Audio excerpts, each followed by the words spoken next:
2.1 है ये बहुपद का, और किताब क्लास 9 का है, और अध्याय जो है दूसरा है बहुपद वाला पॉलिनोमियल्स का, और उसका प्रश्नावली 2.1 है। आज इसमें केवल 5 क्वेश्चंस है, और सभी क्वेश्चंस में हर क्वेश्चन में कम से कम 5 क्वेश्चन है, 7 क्वेश्चन है। तो सारे क्वेश्चंस को हम लोग देखेंगे, एक भी क्वेश्चन नहीं छूटेगा। यानी प्रश्नावली 2.1 आज एकदम कंप्लीट समाप्त होगा राजीव से। पहले हम लोग राजीव की किताब को निपटाएंगे, फिर उसके बाद तुरंत उसके बाद बहुपद का जो मनोहरे का है उसका भी निपटा देंगे, क्योंकि सबके लिए क्या है, रूल एक ही है, कंसेप्ट एक ही है। तो हम लोग देख लेंगे उसके भी चैप्टर्स को, पहले इनके चैप्टर को देखेंगे फिर उसके चैप्टर को, ठीक है। तो हम लोग स्टार्ट करते हैं प्रश्नावली 2.1। प्रश्नावली 2.1 से सवाल स्टार्ट होगा। राजीव की बात है, राजीव के बुक से।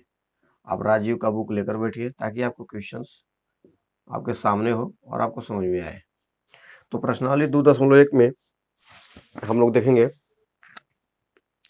कि सवाल क्या है। देखिए सवाल दे रहा है, निम्नलिखित व्यंजकों में कौन कौन एक चर में बहुपद है। निम्नलिखित व्यंजकों में कौन कौन एक चर में बहुपद है और कौन नहीं, कारण के साथ अपने उत्तर दीजिए।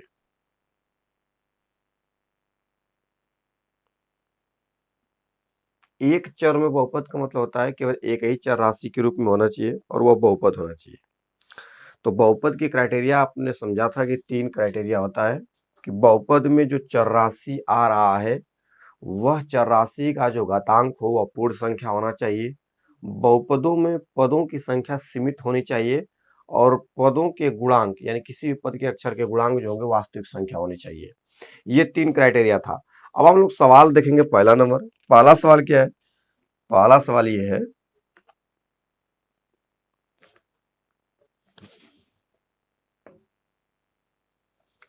यहाँ पे लिखा है 4x²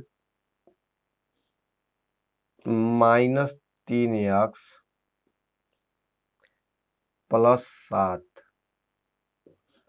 4x² minus 3x plus 7। अब आपको बताना है कि ये एक चर में बहुपद है या नहीं है। लिखा है कारण के साथ अपने उत्तर दीजिए। तो यहाँ पे आपको क्या लिखना है, सबसे पहले बताना यह बहुपद है कि नहीं है। तो आपका आंसर होगा यानी हल होगा, यह एक क्या है, बहुपद है। क्यों बहुपद है, क्या कारण है? क्योंकि इसमें उपयोग होने वाले जो चर राशि है उसके घातांक क्या है, पूर्ण संख्या है। उसका घातांक क्या है, एक पूर्ण संख्या है। तो लिखेंगे क्योंकि, कारण लिखना था तो कारण क्या है, तो कहेंगे क्योंकि चर राशि का घातांक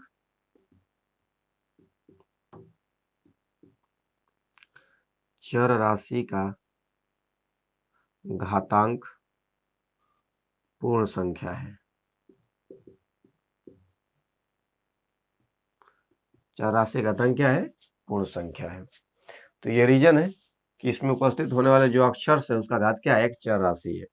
तो आपने देखा होगा, मैंने बताया था कि बहुपद के लिए आपको क्या चाहिए, 3 शर्त होना चाहिए, जिसमें से अगर तीनों शर्त को पूरा करता है तो क्या होगा, बहुपद होगा। तो यहाँ आपका केवल एक ही रीजन काफी है कि यहाँ पे चर राशि का जो घातांक है वो पूर्ण संख्या है, इसलिए हमने क्या कहा कि ये क्या है, एक बहुपद है। ठीक है। दूसरा प्रश्न है इसमें, y² प्लस √2 इसका पूछ रहा है कि यह बहुपद है कि नहीं। तो यह भी एक बहुपद है, और एक चर राशि में देखिए इसमें एक ही अक्षर पे, एक चर राशि का मतलब एक ही अक्षर प्रयोग होना चाहिए। तो इस बहुपद में एक ही अक्षर प्रयोग हुआ है, इसलिए हम कहेंगे कि यह एक चर राशि में बहुपद है। तो लिखेंगे यह एक बहुपद है, यह एक बहुपद है,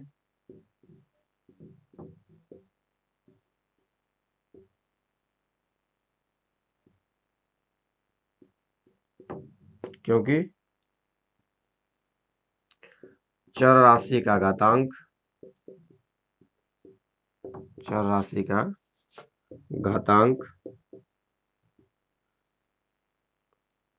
एक पूर्ण संख्या है,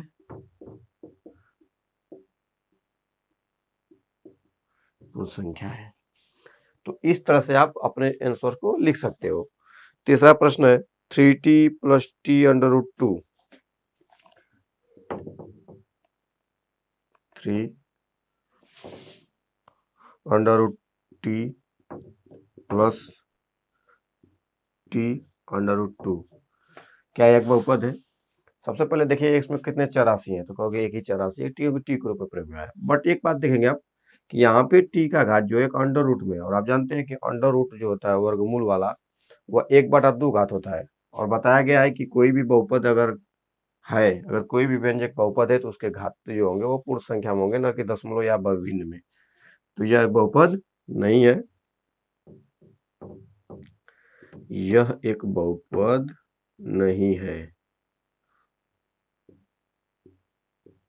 नहीं है, क्योंकि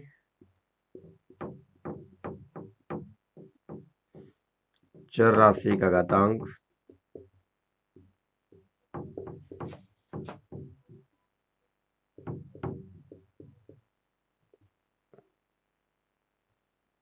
पूर्ण संख्या नहीं है।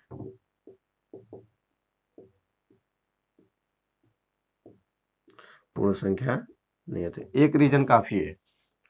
किसी बहुपद को बहुपद नहीं होने के लिए एक रीजन काफी है, लेकिन किसी बहुपद को बहुपद होने के लिए 3 रीजन देखा जाता है।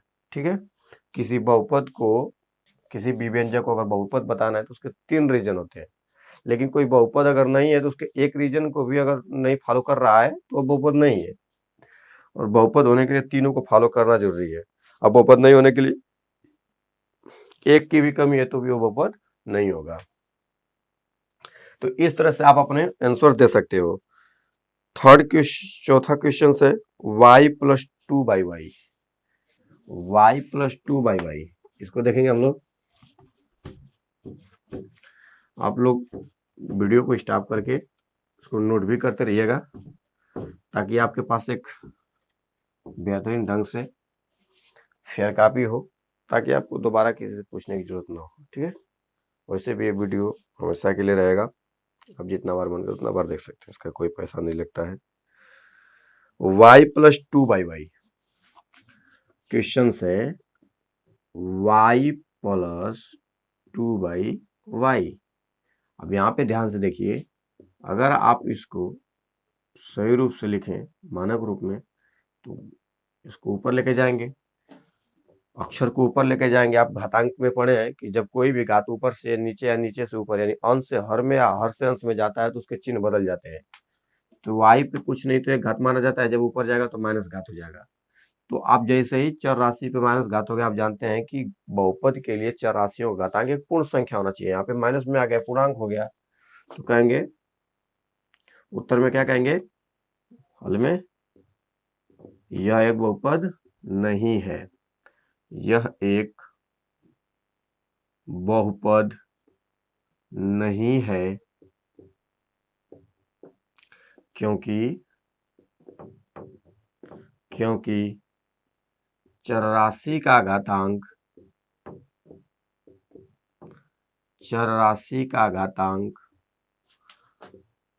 पूर्ण संख्या नहीं है, पूर्ण संख्या नहीं है। पांचवा सवाल, x पे पावर 10, y पे पावर 3 + t पे पावर 50।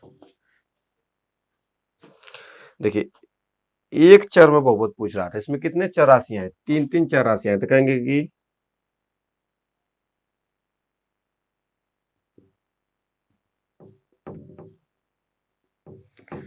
यह एक चर में बहुपद नहीं है,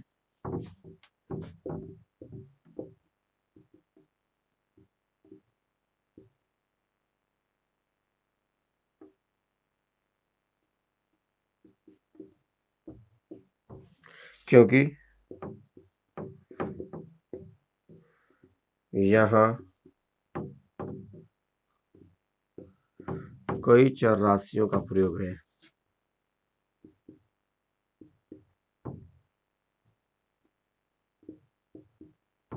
कई चौराशियों का प्रयोग है। इसमें एक चौरासी के रूप में कोई एक अक्षर नहीं है, एक चौरासी का मतलब एक अक्षर के रूप में। यहाँ पे 3-3 अक्षरों का प्रयोग हुआ है, इसलिए अभी एक चर में बहुपद नहीं होगा, क्योंकि यहाँ कई चौरासियों का प्रयोग हुआ है। ठीक है, नेक्स्ट देखेंगे हम लोग। निम्नलिखित में से प्रत्येक में एक्स स्क्वायर का गुणांक लिखिए। निम्नलिखित में से प्रत्येक में एक्स स्क्वायर का कोफिशिएंट, गुणांक, इसके बारे में बात हो चुका है। इससे पहले वाला में यही बताया गया था कि गुणांक क्या होता है। गुणांक का मतलब होता है जिसका भी गुणांक पूछ रहा है ना, केवल आपको ये देखना है कि उस वाले अक्षर के साथ किसका गुणा है। उस किसी का भी अगर गुणांक पूछ रहा है जिस व्यंजक में, जिस बहुपद में, तो उस व्यंजक या बहुपद में आपको केवल ये देखना है कि उस जिसका गुणांक पूछ रहा है उसके साथ किसका गुणा है, वही उसका गुणांक होता है। मतलब सेकंड वाले का पहला सवाल, अभी तक पहला का 5 सवाल हुआ है। अब एक्स स्क्वायर का गुणांक पूछ रहा है, तो आपको सवाल लिखना है 2 plus x square plus x. हल करना है और लिखना है एक्स स्क्वायर का गुणांक, एक्स स्क्वायर का गुणांक। आपको मैंने बताया कि गुणांक मतलब जिसका गुणांक पूछ रहा है उसके साथ देखना है किसका गुणा है। यहाँ पे एक्स स्क्वायर के साथ किसी का गुणा नहीं है, लेकिन आपको बता दें किसी भी अक्षर के साथ हमेशा एक का गुणांक रहता है, क्योंकि उस अक्षर को एक ये इंडिकेट करता है कि एक्स स्क्वायर की जो संख्या कितनी है, एक है। एक को इसलिए इसके साथ नहीं लिखा जाता क्योंकि एक और एक किसी भी अक्षर और संख्या, किसी भी अक्षर और संख्या को एक साथ लिखने का मतलब उनमें आपस में गुणा का संबंध होता है।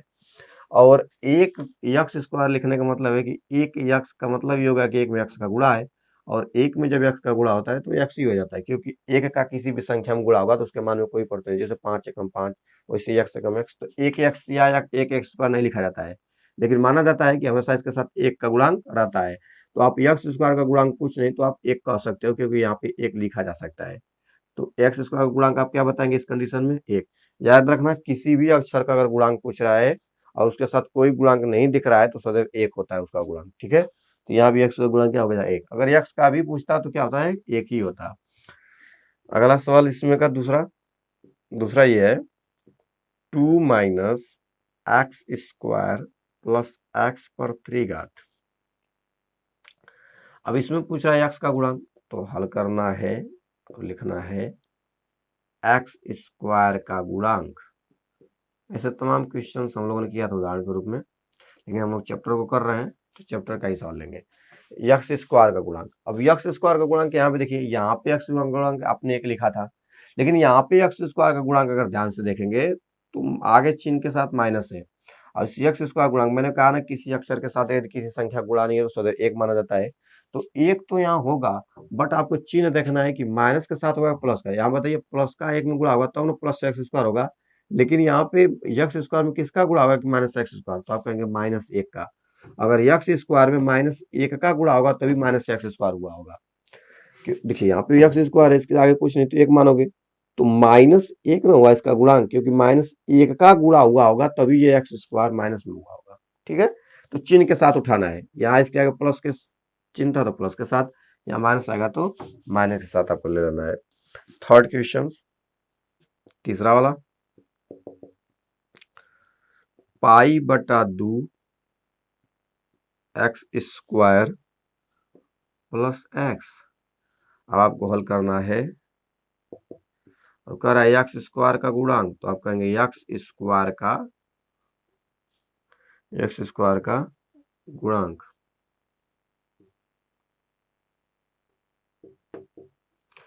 एक्स स्क्वायर का गुणांक करना है तो यहाँ पे देख लीजिए एक्स स्क्वायर के साथ किसका गुणांक, अगर नहीं रहेगा तो एक, अगर है तो लिख देंगे एक्स स्क्वायर के साथ किसका गुणा है, पाई बाई 2 का। ये पाई बाई 2 इसके साथ गुणा ग्रुप में है, तो यहाँ पे आंसर हो जाएगा पाई बाई 2 यानी पाई बटा 2।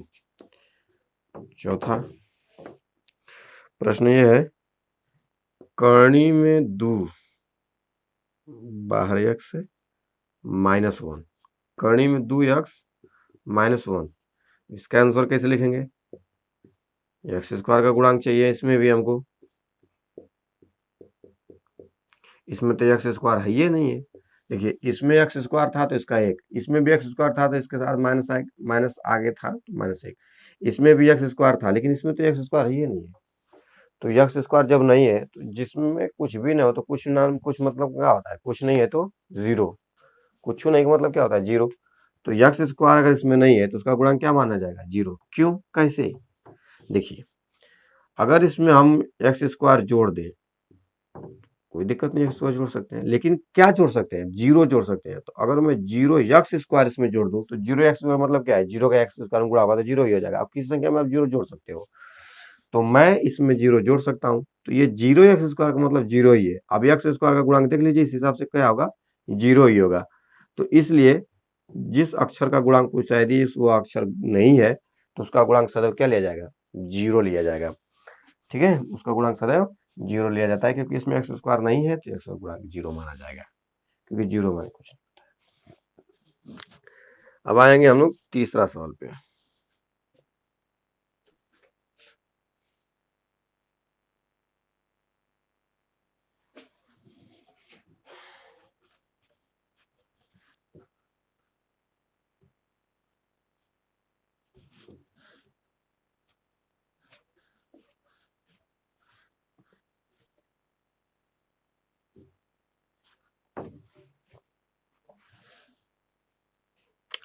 35 घात के द्विपद का और 100 घात के एक पदी का एक एक उदाहरण। तीसरा नंबर का सवाल है ये, तीसरा।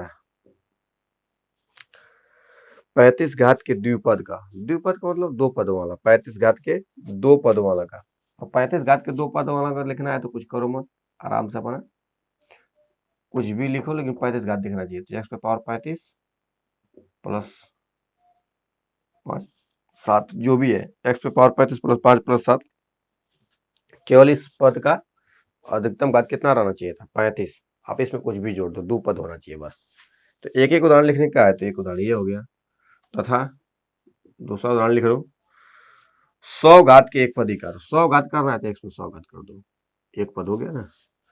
इसमें किसी का गुणा भाग कर सकते हो, लेकिन जोड़ घटाव नहीं कर सकते, क्योंकि एक जो पद होते हैं वो जोड़ घटाना पे निर्धारित होते हैं, कितने पद होंगे। तो दो धन चिन्ह है, एक धन में ये, एक धन में दो धन है, यहाँ पे एक्स पे पावर 100 है। तो इस तरह से आप लिख सकते हो। तो देखो ये एक पद में है 100 घात वाला, और ये दो पद में है 35 घात वाला। किसी भी बहुपद के अधिकतम घात को इस बहुपद का क्या कहते हैं, घात कहते हैं। किसी भी बहुपद के अधिकतम घात को इस बहुपद की घात कहलाती है।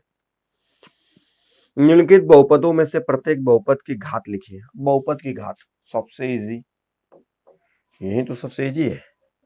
चौथा में पहला सवाल, अब आपको 5x पे पावर 3 प्लस 4x पे पावर 2 प्लस 7x की घात बताना है।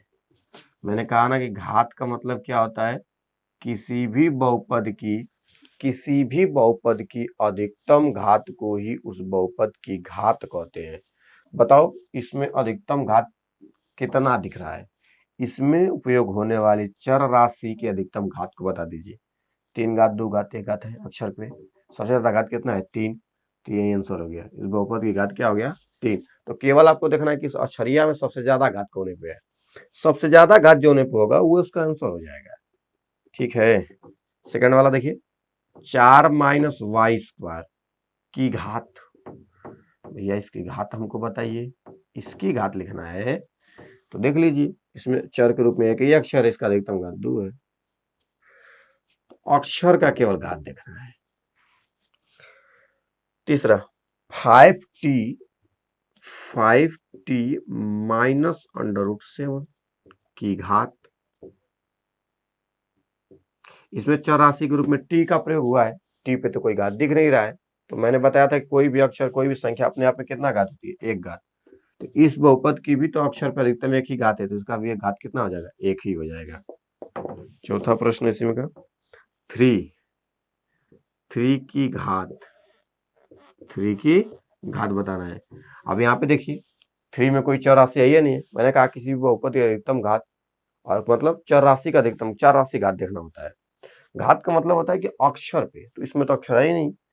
तो भैया जो चीज नहीं रहता है, मैंने कहा ना कि जो चीज नहीं रहता है उसको क्या माना जाता है, जीरो। जिस चीज नहीं रहता है जीरो, तो इसका घात क्या हो जाएगा, जीरो, क्योंकि अचर बहुपद है ये। अचर बहुपद जिसमें केवल अक्षर ना हो, केवल क्या हो, संख्याएं हो। तो वास्तविक संख्या हो या काल्पनिक हो, लेकिन जो संख्या होती है, क्योंकि अचर बहुपद वास्तविक और काल्पनिक दोनों हो सकता है, तो यहाँ पे आपको मैंने बताया कि ये अचर बहुपद है और अचर बहुपद की घात जीरो होती है, क्योंकि उसमें अक्षर नहीं होता है। क्यों?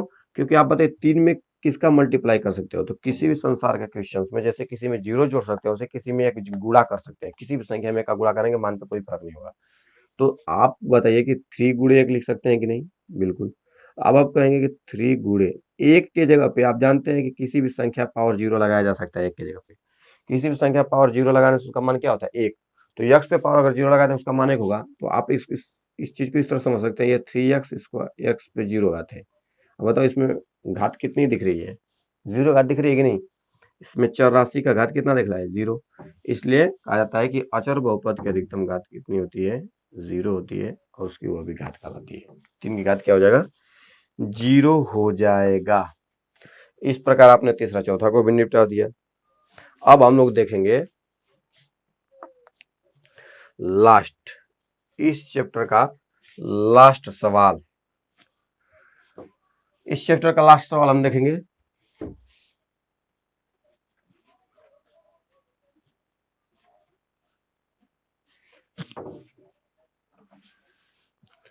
क्या है? बताइए कि निम्नलिखित बहुपदों में कौन कौन बहुपद रैखिक है, कौन कौन द्विघाती है और कौन त्रिघाती है। मतलब आपको क्राइटेरिया बताना है किस में ये जाएगा। पहला, यक्स स्क्वायर, घात के आधार बताना है, घात के केवल आधार पे यक्स स्क्वायर प्लस यक्स। घात के आधार बताना है कि ये घाती है, द्विघाती है, त्रिघाती है, क्योंकि ये घाती को रैखिक बहुपद कहते हैं। तो ध्यान से देखिए, किसी भी बहुपद की अधिकतम घात कोई बहुपद घात कहते हैं, और जिस बहुपद किसी बहुपद की जितना अधिकतम घात होगी उसी घात के आधार पर उसका नामकरण होगा। इस बहुपद का अधिकतम घात कितना है? 2 घात है, तो ये कौन सा बहुपद हुआ? द्विघाती बहुपद। इस बहुपद की अधिकतम घात 2 है, इसलिए इसे क्या कहेंगे?